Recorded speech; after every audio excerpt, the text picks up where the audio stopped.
Hi Kinnari, a very good afternoon to you. Hello Amritesh, how are you today? I'm doing good. Thanks for joining us for the interview of HTBD, How to Do Business in Dubai. We are very grateful to have you here.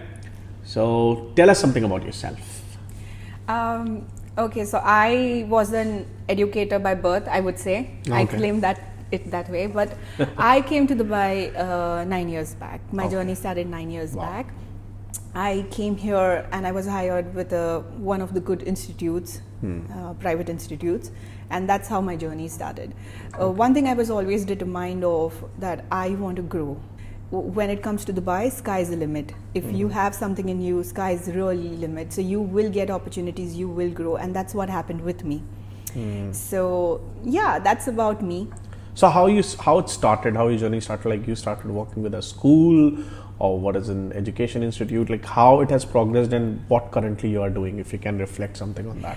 Okay, so I was hired by one of the GEMS education schools. Oh, GEMS And group, like GEMS group. it's a pretty big group. GEMS. Yeah.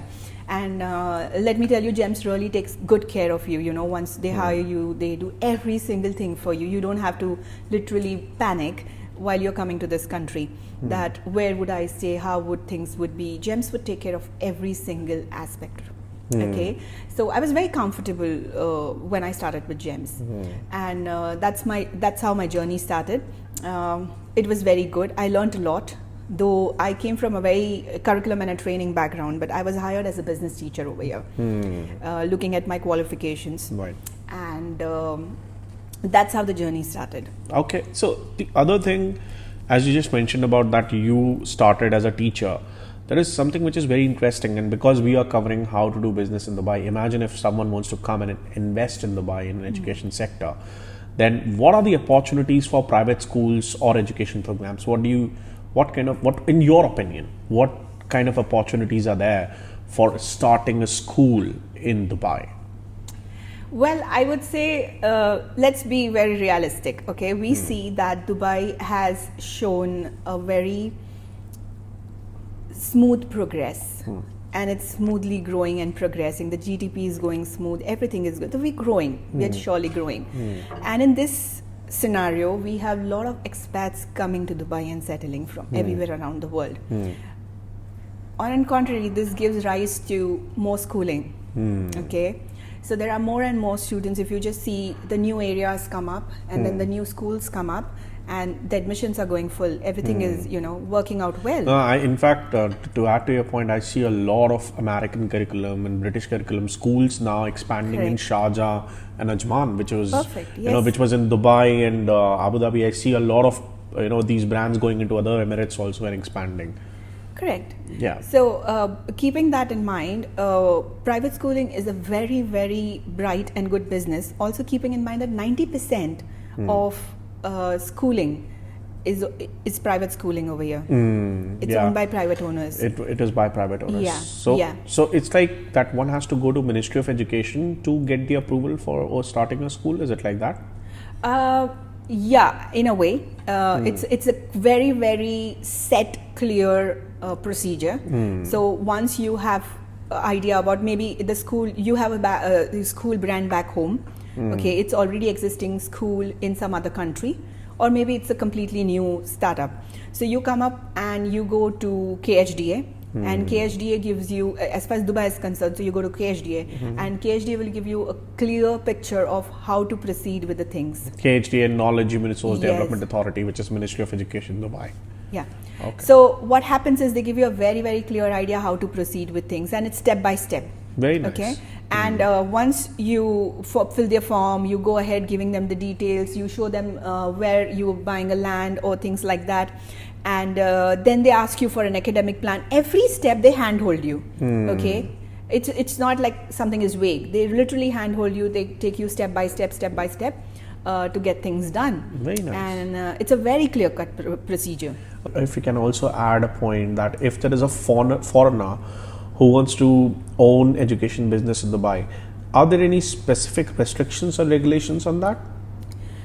Okay, now every Emirates has its own way of doing. So I will specifically, if you ask me about Dubai, no. there are no restrictions as such. You can have 100% commercial license of your own venture, educational venture. And you can go ahead. That's not a problem at all. That's right. But saying that, as I said you, that everything comes from a Ministry of Education and KHDA. So they have laid down a very, very clear idea about what they expect out of the institutes, and these rules and regulation needs to be followed without any doubt. Makes sense. Yeah. The other aspect probably a foreigner would want to know, and in your opinion, when it comes to the education market being competitive and different segments, when I say different segments, I would principally say 3 segments. One is schooling, one is education institutes, and another is higher education, which is your degree programs, universities and colleges. What kind of saturation you see in your opinion? Like, would you see schooling market being more saturated, or education institutions market being more saturated, or universities, colleges market being more saturated in Dubai? Okay, so let me first give you a little bit outlook about how I look at this whole thing. Very nice. The thing is that when you look at the picture of schooling also, most of the schools right now are IB schools or UK curriculum based schools, and American schools add up after that. So if you rank how many schools are there in UK curriculum or IB curriculum, they are the highest. And then comes an American curriculum, follows by another 16 curriculums which are existing in Dubai right now. When you say competition, even in schooling sector, the competition is majorly in the elite prestigious schools. The schools which are charging higher because the rate of return is higher. Okay, but when you come to moderate and low sector, there is no competition. Believe me, there is no competition. A lot of scope there. Now coming to the another part of so by this I could say that CBSE, like Central Board of Secondary Education Schools, or ICSE schools, do they still have scope in this market? Like if someone wants to come and expand their businesses in this part of the world, coming from the subcontinent, do they still have scope in Dubai? Indian curriculum schools do have a scope because of the fact that most of the Indian expats work here, and they like curriculum which caters to the Indian standards as well. So there is an easy mobility of things. But what I also feel personally is that most of the people now prefer UK curriculum as compared to the other curriculums. Did you hear about School of Humanity? It's a School of Humanity, which is an completely online school approved by the UAE government. Like I think by KHDA, and they are delivering kind of homeschooling, something like that. There's a concept. That's a very unique concept. What's your opinion on homeschooling? Do you think it is something which could be the realistic thing going in the future, and how Dubai could also support that kind of concept or that kind of thing? What do you feel? So I would say Dubai has been very, very, very flexible and innovative in its way of accepting the new things that happen around the world. Okay, so they would accept the new curriculum, they would accept the new systems. They are trying to be walking with the world right now completely. That's happening. And when it comes to this, I think homeschooling is also a good option which is happening around the world. So there are a category or a niche market for that as well. So yes, of course, I mean, if you say will that work after COVID, I think the scenario of looking at this has completely changed. I think after COVID, the education sector has drastically changed. Yes. I mean, why I brought this point of the School of Humanity and the homeschooling, because as you mentioned that schools are something which are very popular. I mean the different curriculums are there, and there's a lot of competition when it comes to the elite schools, and there is still a category, a target market which is left, wherein if you want to come up and you want to offer something which is unique, a creative solution for the industry, then you think, in your opinion, this could work out. Yes. That's really nice. Other important thing which probably anyone would want to know when you're discussing about doing business in Dubai, from the education business point of view, what are the cultural and demographic factors that can impact the success of a education business? Cultural and demographic factors. Okay, so let me target one at a time. Yeah. So demographic factors, I would say that somebody who wants to come to Dubai, Okay, we have witnessed in last one decade as well. We all have witnessed that there are upcoming areas, there are new areas, there are new things, and once that area is flourished, it's very fast, and you see the new universities and the schools coming up in that area. Now, let me also highlight this, that not only the expat students are joining private schools, even the local Emirati students are joining private schools, the American nice. schools and all. Most of them they prefer going for foreign education. Even the local Emiratis prefer going for foreign education as far as the universities are concerned. Very nice. Okay, again, both male and female, and most of them take up vocational courses. Oh wow, okay, vocational courses, they're most of popular. them, they're more popular with vocational courses rather than traditional courses. Very nice. So on one hand, you see that expats are preferring more of traditional courses that we see, and then we see the locals preferring the vocational courses.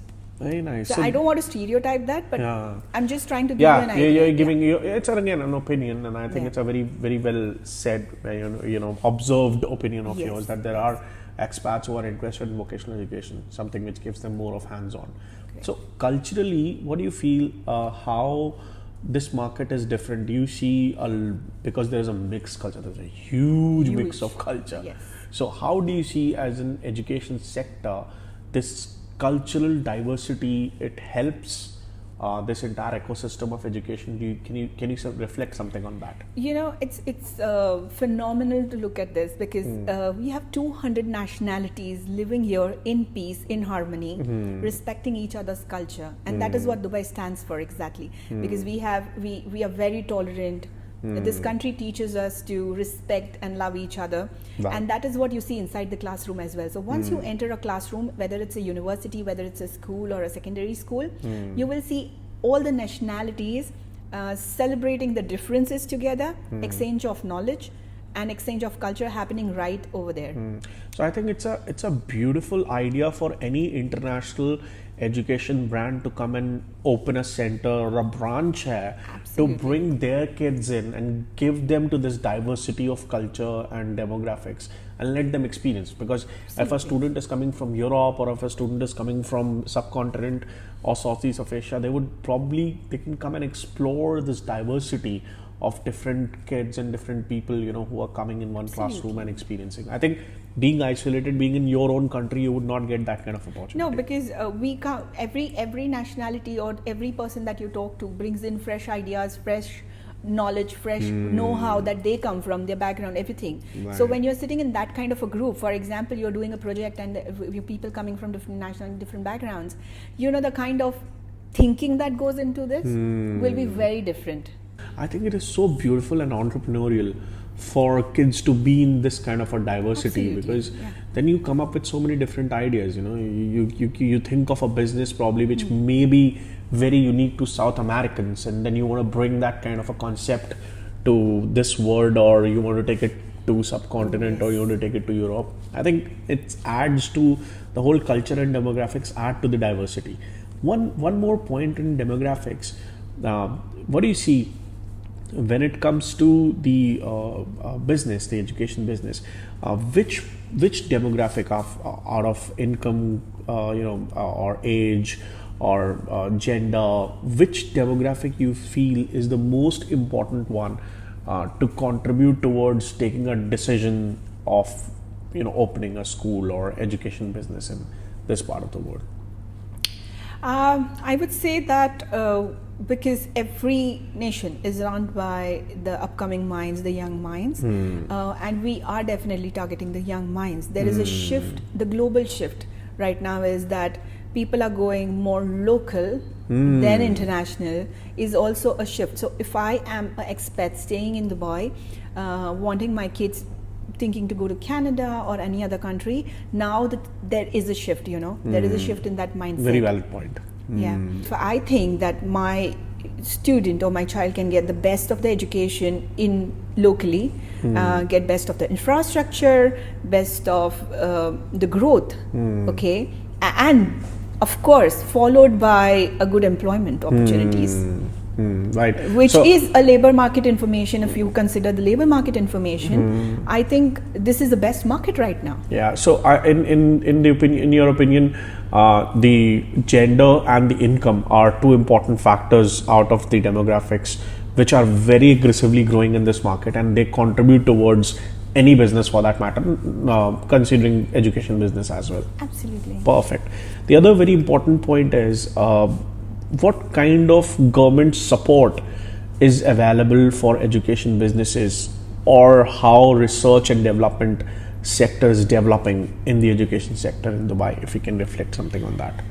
Okay, so basically, if you look at this, that most of the education is private education. Okay, we have universities, we have schools, and so on, and 90% of which is private.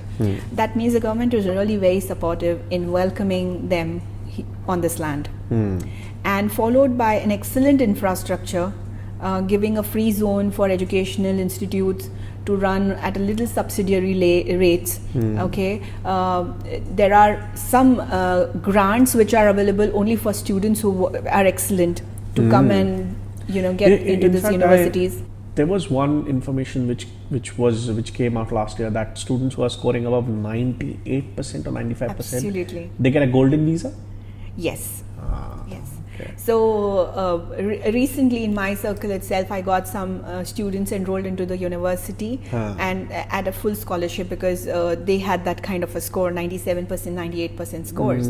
So again, it trying to retain the talent in the country. It's actually trying to retain the talent. It's a beautiful thing.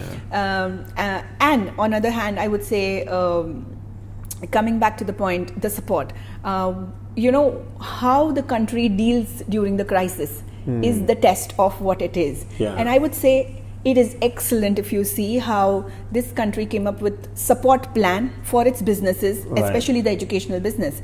We hit COVID, and the government takes up a call of telling the telecommunication services that you have to be at forefront, providing free internet services wherever required, installing more high frequency internet through the help of satellite wherever required, and they made sure that remote learning runs smoothly. And we were on track within next 15 days or maximum month. It was on track. It ran flawlessly. This is how the country dealt with the crisis at that time. I probably have interviewed so many people, and everyone just applauds the response after post-COVID, during COVID, be it any sector for that matter. I think on these, we have done interviews with everyone. You're the first one coming from the education sector, and you are applauding the same thing. It's such a beautiful thing to reflect on, that how this country responded and held hands of every individual, and across all industries, to give them the right support to sprung back into action and do everything possible. Okay, the other important part is, we have been talking about business and education, investment in the education sector. Something about teachers. So imagine if there are educators and staff who are at work in Dubai, and if you can reflect on what are the specific requirements if someone wants to come and become a teacher in Dubai, to teach in the education sector. Okay, so it starts with being qualified first of all. So if you have your graduation and post-graduation as per the requirement of where you want to get employed in place, then very, very clearly you have to have your teaching qualifications in place, whether it is B.Ed, whether it is IPGC, whatever it is, but you have to have your teaching qualifications in place, which is a full-time qualification. Dubai does not approve part-time qualifications. Right. Okay. Right. Once that is done and you crack an interview, you go for an interview, make a profile, and you're interviewed. Most of the other things, for example, the institute will inform you about the IELTS score that they need for your subject. If you are English language teacher, you may need an additional qualification for teaching English, like CELTA. Okay. Oh, okay. Yeah. If you are going to teach a foreign subject, for example, the subject that needs to be taught in proper English and no other medium, then there is also a IELTS. Okay, so you have to meet a criteria of 7.5 IELTS, 8 IELTS according to the subject.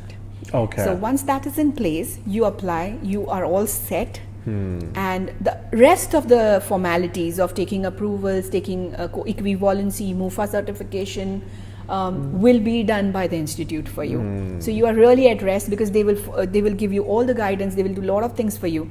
And the last procedure would be getting your clearance of not having criminal records. Okay. That's it, because you are an educator. You cannot be coming from somewhere where something has gone wrong. You have to have a clear check. Yeah. That's right. But can you also give a bit of idea which are those places, those websites, or how one would search for a job? If that kind of information you can share. Okay. This is a very, very good question. Okay. Okay. Why? Because most of the people apply online and they say, I didn't get a response. Common answer, right? But actually, this is a very high tech and a traditional market. I'll tell you how. So, on an average, the number of applicants applying for a good job are too high. Yeah, probably hundreds and thousands of people. Yeah. Yes. So apart from going on a traditional website like Naukri Gulf and Indeed and LinkedIn and so on, okay, you have some other website like TESS. You have good premium jobs listed there for teachers. Okay, I would come up with something new. I will say join a Facebook community of teachers, which is authentic. Okay, which says jobs in UAE for teachers, and you will see lot of upcoming urgent vacancies on a daily basis. That's right. Other thing, once you come to know there is a vacancy, once you know that I qualify, this is what I want and this is where I fit in, and just good to go, try to add the leaders of the school or the organization and the HR of the organization on LinkedIn, send them a private message.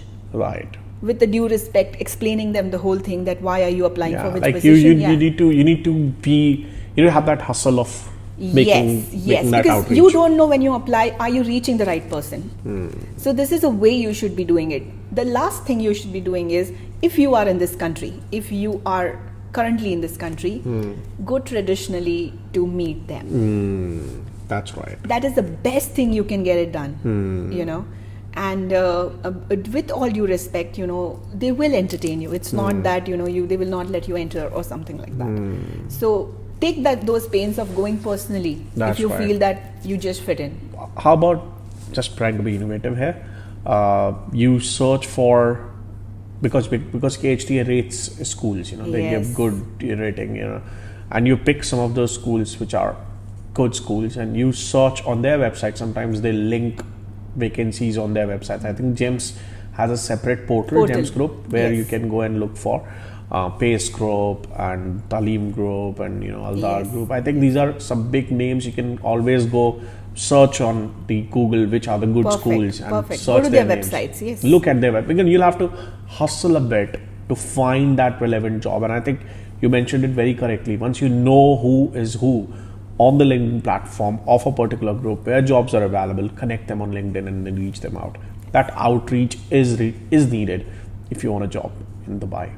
That's beautifully put across. Thank you.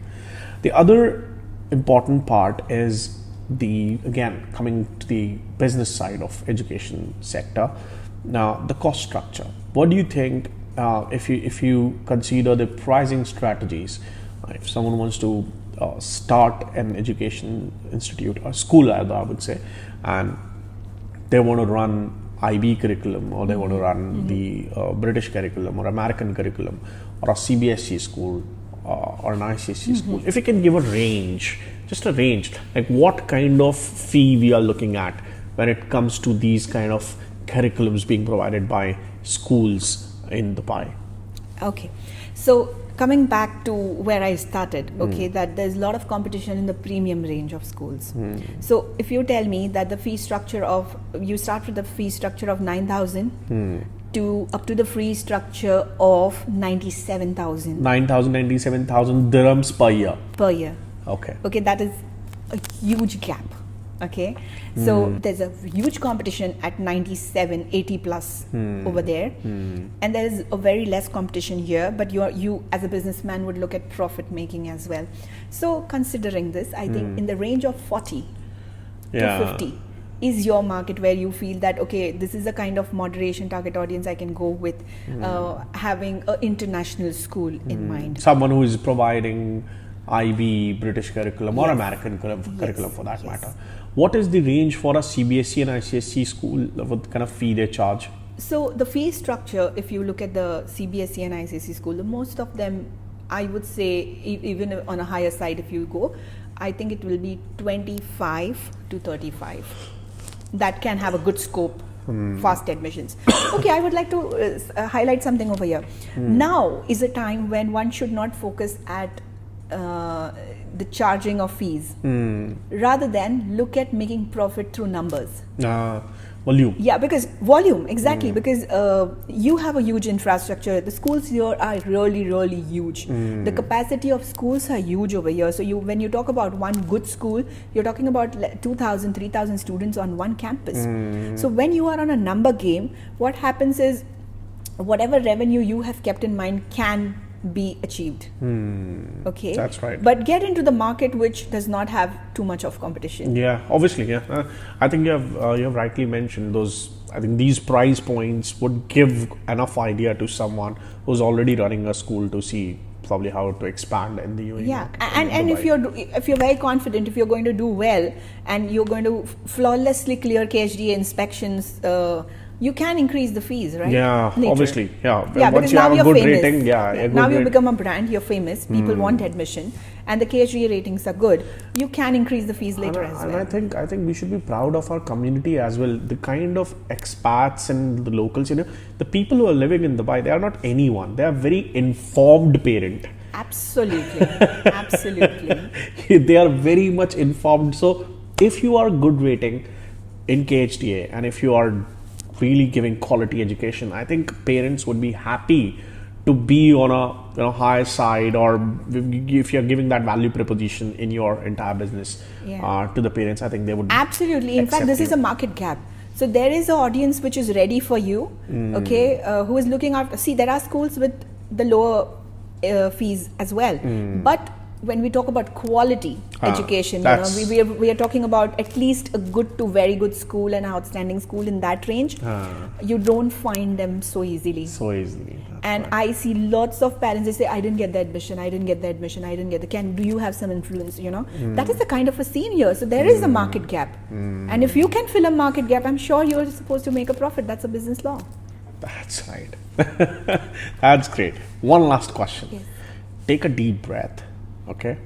And one final advice for everyone out there who wants to come and do business in Dubai, who wants to come and work in Dubai, or who wants to come and live in Dubai. One final advice.